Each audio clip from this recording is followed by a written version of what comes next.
We are in a global crisis. Our world has experienced many global crises in the past. World wars, global financial and economic crisis, climate and environmental crisis, and global threat to lives by pandemic outbreak of diseases. What is a crisis? What happens in a crisis? The term crisis derived from the Greek krisis, meaning decision or judgment.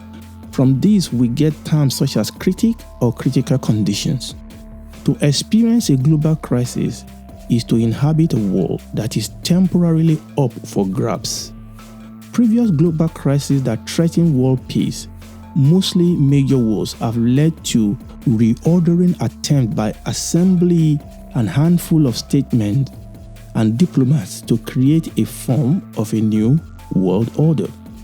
4 times in modern history, statesmen and diplomats have convened to create a new world order. Number 1, at the signing of the Peace of Westphalia in 1648 after the 30 Years' War. Number 2, at the Congress of Vienna in 1815 following the Napoleonic Wars.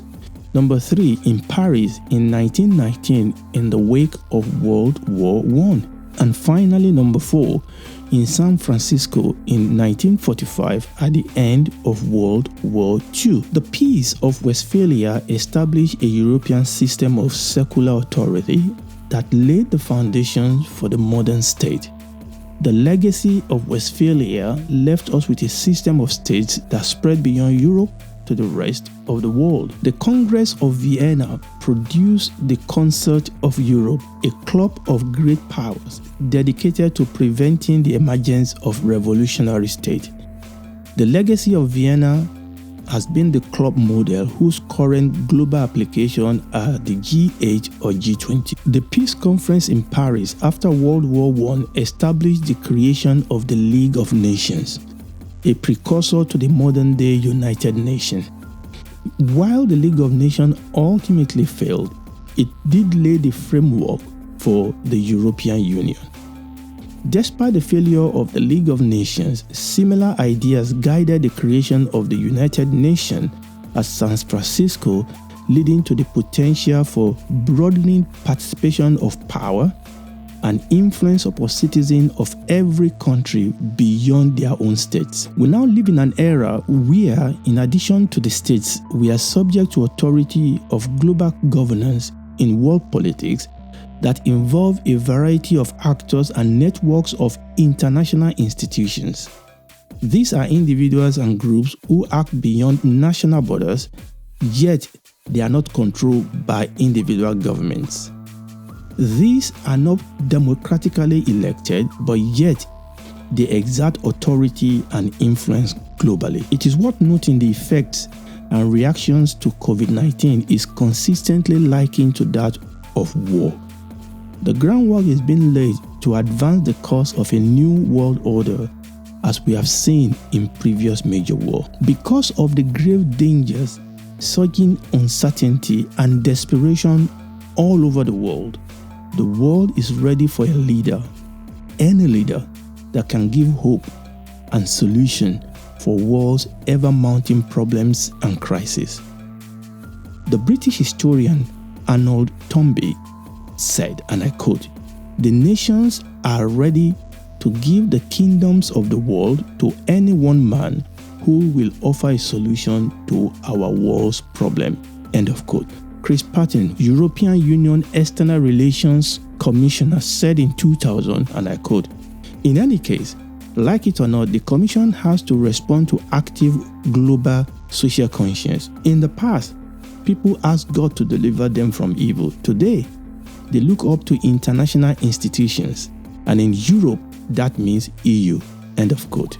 Jacques Lang, who is former president of French National Assembly's Foreign Affairs Committee, said in a speech given in Paris, and I quote, "The EU needs a strong central government with single personality at the helm." End of quote.